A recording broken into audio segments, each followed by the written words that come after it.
Hello viewers, আসসালামু আলাইকুম। আমি মাইনুল ইসলাম শোভন। আশা করি সবাই ভালো আছেন।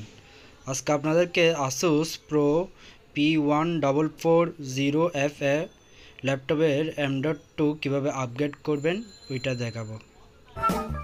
এই ল্যাপটপে এতটা কষ্ট না, কেননা এই ল্যাপটপ এই পিছনের এই কভারটা খুললেই আপনি কিন্তু M.2 অপশনটা পেয়ে যাবেন, যার কারণে ফুল ল্যাপটপ খোলা লাগবে না M.2 SSD লাগানোর জন্য। শুধু এই ঢাকনাটা খুললেই আপনি M.2 অপশনটা পেয়ে যাবেন। এটাই হলো আমাদের M.2 স্লটটাই, এবং এই জায়গায় আমরা M.2 লাগাবো।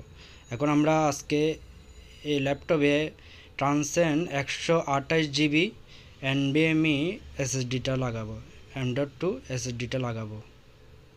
এখন আমরা M.2 SSDটা আনবক্সিং করে ফেলবো।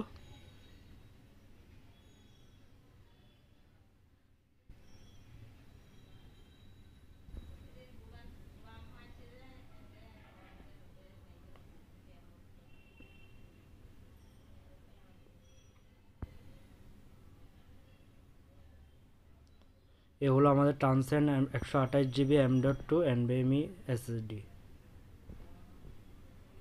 এখন আমরা এইভাবে আস্তে আস্তে করে M.2টা লাগিয়ে দিব।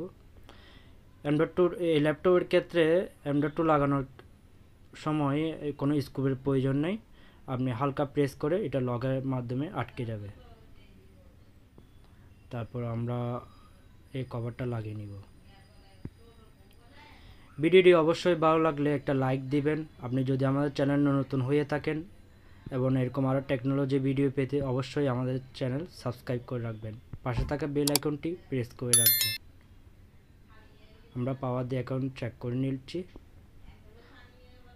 ভিডিওটি কেমন লাগলো অবশ্যই কমেন্ট করে জানাবেন। আল্লাহ হাফেজ, আসসালামু আলাইকুম।